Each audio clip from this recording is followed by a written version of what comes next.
আপনার new phone, এতদিন বাসায় থাকতেন তখন ফোন নিতে চাননি, আমি কিছু বলিনি, কিন্তু এখন নিতে হবে। রুহি বলল, ফোন দিয়ে কি করব? ইরাদ বলল, আমার সাথে কথা বলবেন। কথাটা শুনে রুহি ইরাদের দিকে তাকালো। ইরাদ নিজের কথায় নিজেই অপ্রস্তুত হয়ে বলে, বাসার বাহিরে যাচ্ছি, দরকার হতেই পারে। রুহি বলল, আচ্ছা ঠিক আছে। রুহি মুচকি হাসলো, কথাটা ওর ভালো লেগেছে। গাড়িতে বসে আছে ইরাদ আর রুহি। রুহি মনে মনে বলছে, মানুষ না চাইতেও কত কমপ্লিমেন্ট দিত আমাকে, আর এদিকে উনি আমার দিকে ঠিকমতো তাকিয়েও দেখে না। কঠিন একটা। রুহির একটু একটু রাগ ইরাদ বুঝতে পারছে, কিন্তু কারণটা ধরতে পারছে না ঠিকভাবে। তবে ড্রাইভারের সামনে কিছু জিজ্ঞেস না করাটাই ইরাদের কাছে ঠিক মনে হলো। শাহিনদের পরিবারের সবাই অনেক ভালো, ইরাদকে অনেক পছন্দ করে। এই সুবাদে রুহিকেও তাদের পছন্দ হয়েছে অনেক। তাদের বাসায় ডিনার করে ইরাদ রুহি হেলিকপ্টারে করে মাত্র 28 মিনিটের মাথায় সিলেটে এসে পড়ল। ঢাকার তুলনায় শ্রীমঙ্গল খুব সুন্দর, গাছগাছালির সমারোহ, বেশ ঠান্ডাও পড়ে গেছে এখানে। একটা স্নিগ্ধ সুষমা ভরা পরিবেশ, থেমে থেমে দমকা হাওয়া বইছে, যেন চারদিকের সবকিছু একত্রে নতুন জুটিকে বরণ করে নিচ্ছে। এবং হোটেলে ঢুকতেই ওরা স্পেশালি দুজনকে বরণ করে নিল। ম্যানেজার যখন বলল, welcome mister and Mrs Irad, রুহির খুব ভালো লাগলো। মিসেস ইরাদ শব্দটা বারবার মনে হচ্ছে কানে বাড়ি খাচ্ছিল।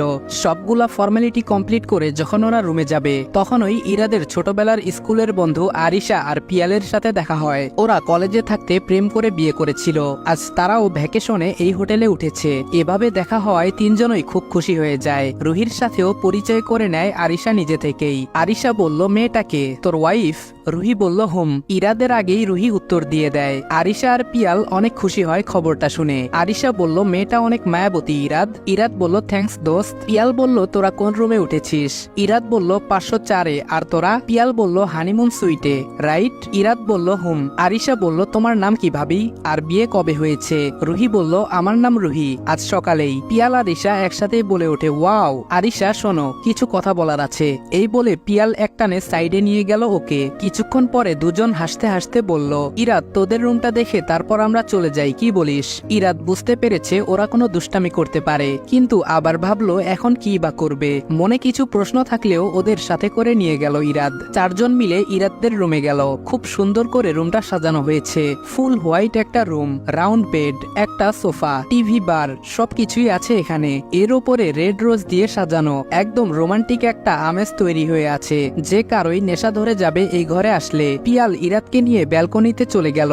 ও মাহিরার সাথে ইরাদের ডিভোর্সের কথা জানতো, কিন্তু রুহির ব্যাপারে কিছুই জানে না। তবে এই ব্যাপারে কিছু জানতে না, বরং আজকে যেহেতু ওদের ফুলসজ্জা, এই রাতটা যেন সুন্দর করে কাটায়, এই বুদ্ধি দিতেই মূলত ইরাদকে পিয়াল এনেছে। আর আরিশা এদিকে রুহির সাথে সোফায় বসেছে। রুহি মাথায় হাত দিয়ে রেখেছে, কারণ রুহির ডিনারের পর থেকেই মাথায় হালকা ব্যথা অনুভব হচ্ছিল। কি হয়েছে ভাবি? রুহি বলল, আপু, মাথাটা হালকা ঝিমঝিম করছে, দেখি উনি ফ্রি হলে একটা ফ্রেঞ্জিট এনে খেতে হবে, তাহলে ঠিক হয়ে যাবে। আরিশা বলল, আমার কাছেই তো আছে, পিঙ্ক মেডিসিনটা না? রুহি বলল, জি। আরিশা বলল, দাঁড়াও দিচ্ছি। রুহি আরিশার কাছ থেকে নিয়ে মেডিসিনটা খেয়ে নিল, নাম না দেখেই। এবার আরিশা বলতে শুরু করলো, ভাবি, ইরাদকে আমরা ছোট থেকে চিনি, ও অনেক কোমল মনের একটা ছেলে, ওকে কখনো কষ্ট দিও না, ও অনেক ভালো। ভালোবেসেই মাহিরাকে ও বিয়ে করেছিল। মাহিরা ওকে ছেড়ে যাওয়ার পরে আমরা ভেবেছিলাম ও মনে হয় জীবনটা আর গুছাতে পারবে না। মাহিরা তামিম নামের এক ছেলের সাথে বিবাহিত থাকা অবস্থায় পরকিয়া করত। এমন একটা পাগলের মতো ভালোবাসে যে স্বামী, তাকে রেখেই। শুধুমাত্র ইরাদ ওকে সময় দিতে পারতো না দেখে। জানো, ইরাদের মুখেও এগুলো শুনিনি। মাহিরা নিজেই এই কথা ডিভোর্সের সময় অভিযোগের সুরে বলেছিল। মাহিরার প্রতি একটা নোংরা মনোভাব কারো হোক, ইরাদ এটা ডিভোর্সের সময় চায়নি। এমন কেয়ারিং ছেলেকে ফেলে ও চলে যায়। যারা ওদের পার্সোনালি চিনতাম সবাই শুধু বলেছিলাম, মাহিরার থেকেও যেন আল্লাহ পাক ভালো কাউকে ইরাদের জীবনে এনে দেয়। তোমাকে আল্লাহ পাক পাঠিয়েছেন, তুমি ওকে অনেক ভালোবাসা দিও, ও তোমাকে অনেক ভালো রাখবে ভাবি। কথাগুলো শুনে রুহির কাছে ইরাদের ডিভোর্সের ব্যাপারটা পুরো ক্লিয়ার হয়ে গেল। এখন তো ইরাদের ওকে দূরে ঠেলে দেওয়ার কারণটাও মাথায় ঢুকছে। হয়তো ইরাদ ভয় পায়, সম্পর্কের প্রতি হয়তো একটা ভয় বাসা বেঁধে গেছে ওর মনে। ইরাদ ভালো, ওর মনটা ভালো, ও কোনো অন্যায় করেনি, যার ফলে ওর ওয়াইফ চলে গেছে।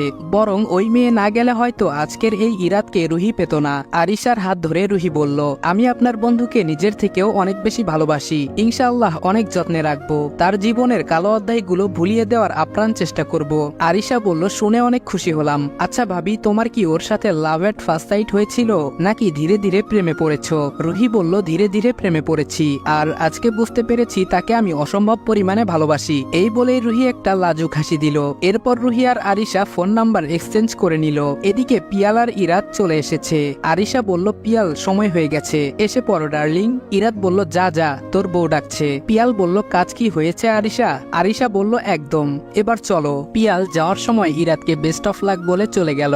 রুহি লজ্জায় একদম কুকড়ে যাচ্ছিল পিয়াল আর আরিশার দুষ্টুমিতে। ওরা যাওয়ার পরে ইরাত রুহিকে বলল, আপনি চেঞ্জ করে নেন। রুহি বলল, আমি এখন চেঞ্জ করব না, একটু ঘুমাই। ইরাত বলল, তাহলে আমি চেঞ্জ করে আসি, আপনি বিছানায় শুয়ে পড়ুন, আমি সোফায় থাকছি। রুহি বলল, সমস্যা নেই, মাঝে কোল বালিশ দিয়ে দিচ্ছি, আপনি ওপাশে শুয়ে পড়ুন, সোফায় শুয়ে ঘুম হবে না ঠিক মতো। ইরাত বলল, না সমস্যা নেই। রুহি বলল, যা বলেছি তাই করবেন। এই বলেই রুহি গিয়ে শুয়ে পড়ল।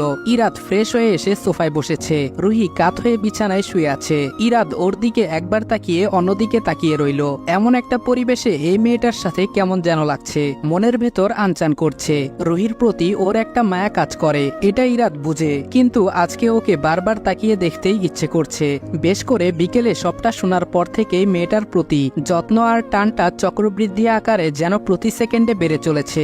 মনে মনে নিজেই নিজেকে বলা শুরু করলো, এটা কিন্তু মোটেও ঠিক হচ্ছে না ইরাত, এভাবে মেয়েটাকে দেখা ঠিক না। রাতে যখন ও রেডি হয়ে এসেছিল ঠিক শোকেজের গ্লাসে রুহিকেই দেখে যাচ্ছিলি তুই। মেয়েটা যদি বুঝতে পারে তোকে কি ভাববে? বিশ্বাস করেছে তোকে, আর তুই কি না ওকে লুকিয়ে লুকিয়ে দেখিস? কিন্তু না চাইতেই তো এমন হচ্ছে। ইরাত তো ইচ্ছে করে এমন করে না। এসব ভাবতে ভাবতেই মনে হলো অনেক রাত হয়ে যাচ্ছে, ঘুমাই এখন, বাকিটা কাল ভাববো। লাইট অফ করে ড্রিম লাইট অন করে দিল ইরাত। বিছানায় গিয়ে পাশ ফিরে শুয়ে চোখ বন্ধ করতেই বুকে নরম কিছু অনুভব করলো। ইরাত তাকিয়ে দেখলো রুহি হাত রেখেছে ওর বুকে আর ওর দিকে তাকিয়ে আছে। ড্রিম লাইটের আবছা আলোতে রুহির চেহারা স্পষ্ট বোঝা যাচ্ছে।